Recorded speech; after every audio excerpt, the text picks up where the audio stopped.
my story.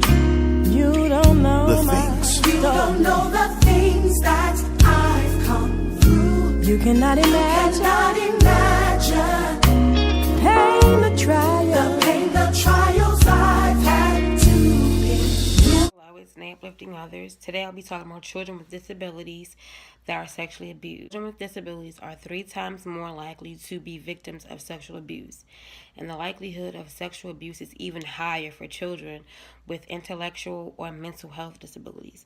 There are challenges in reporting abuse and getting vital services.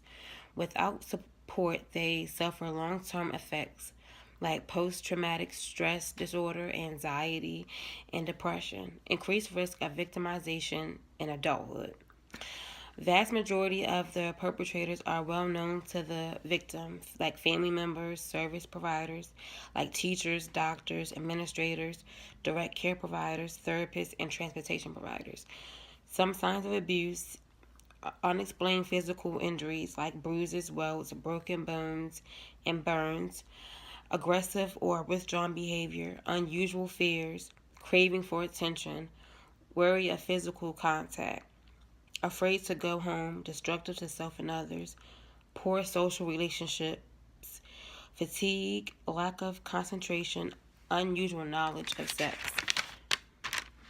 Children with severe disabilities. Children with disabilities and their families are not prepared psychologically, intellectually, or physically to resist or respond to abuse.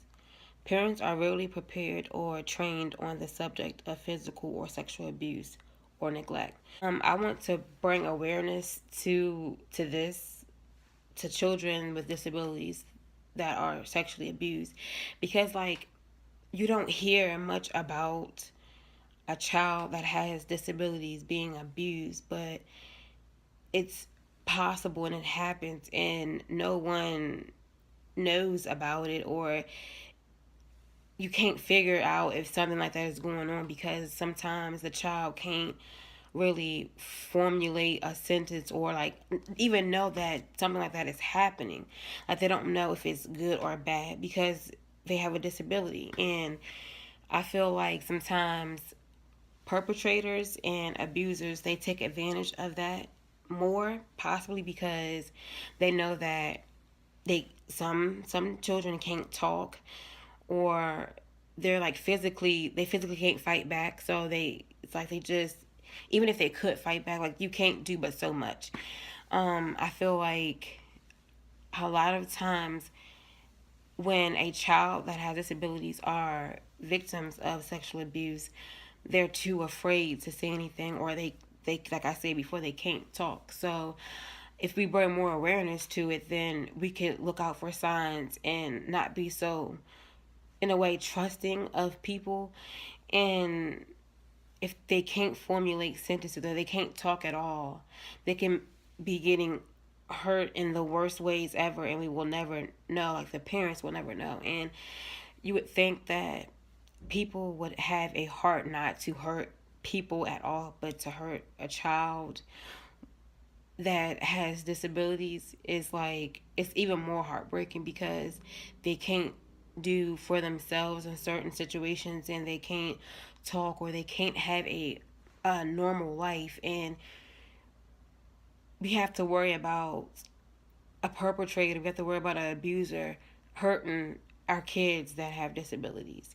What would make you hurt people at all but hurt someone that can't even help themselves, and they're a child? And it's sad, but I know there are situations out there that has happened, and it goes under the radar for so long, and until it's physical signs that will make you okay, something is going on, and there's an investigation, and then you have to think about all the emotional and psychological problems that the child will have for years to come, and they don't know how to express themselves. So it's just I'm sitting here thinking about it as I'm talking, and it's overwhelming to know that we have a lot of people out here in this world that don't care who they hurt. They just hurt whoever and feel like they can get away with it. And that could be the case with children with disabilities that get sexually abused. They think they can get away with it because a child can't talk. And even if the child can talk and they're withdrawn and they just have their mental health problems, I'm pretty sure the perpetrator is putting in their head like no one will believe you, and so much other things to make the child not want to say anything. I feel like if we bring more awareness, or if I can bring more awareness to that, it can prevent a child with disabilities from being hurt. And that's what I want to do. Like, I want to spread awareness through for different situations in sexual abuse. It's not just like, oh, someone that's living a normal life that is attacked or something like that. Like, children with disabilities are getting hurt more because of the fact that they have disabilities. And that's kind of like mind blowing, because we try to treat our children period, but children with disabilities, like, with so much care, because they need more attention, they need more care, and the people that are supposed to be caring for them, they really don't.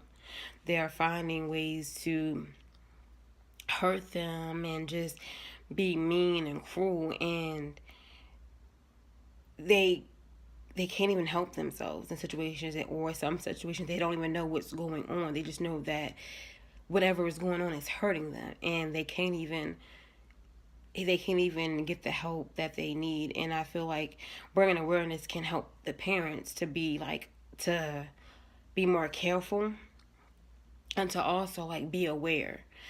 um everyone does not have our children, especially our children with disabilities.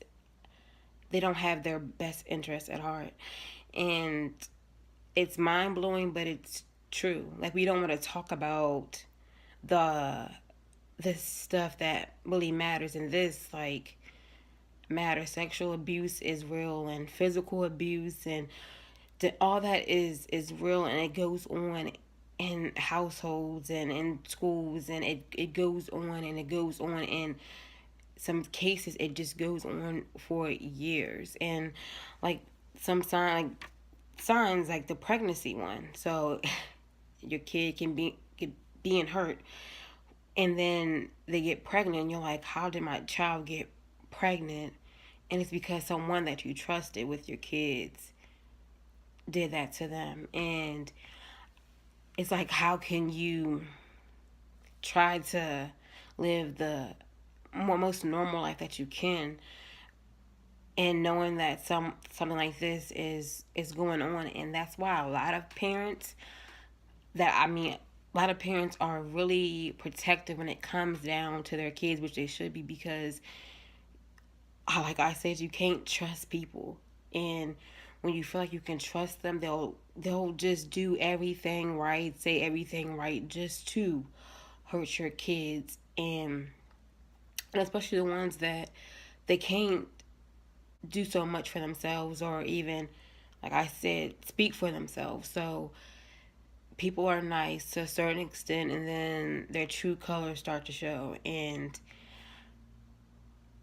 it's no reason to hurt anyone but a child with disabilities, or a child at all, or anyone. It's like, I can't stress that enough. Like, you shouldn't hurt anyone at all. And I just, like, it's hard to, like, think of. It's hard to believe, like, why would someone hurt a child with a disability? Because we have people out there that will do anything, like the most, like, the unimaginable. That's how bad it is, and that's how cruel this world is. And they don't care about no one but themselves, or not even themselves. So if they don't care about themselves, they don't care about anyone else.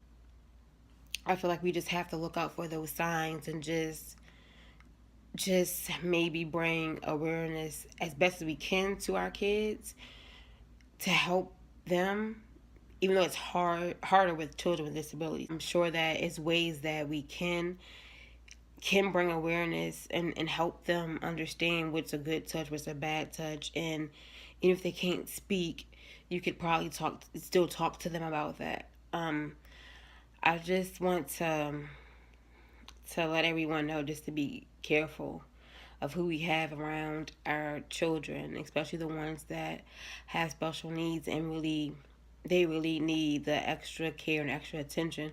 We just have to be mindful of that and know that there are crazy and sick people out here that will do anything to hurt our kids. Um, and just be aware and be mindful and just do what you can. I know it's hard to be a parent and to go through all those things, to think about everything that goes on, but it has to be done. We have to be just looking out and just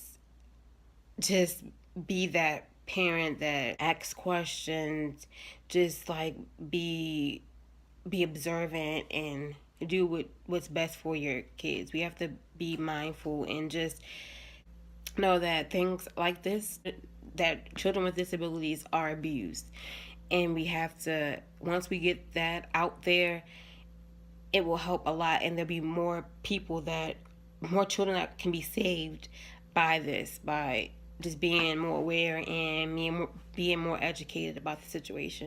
That's all that I have for today. Like, comment, give me some feedback, anything.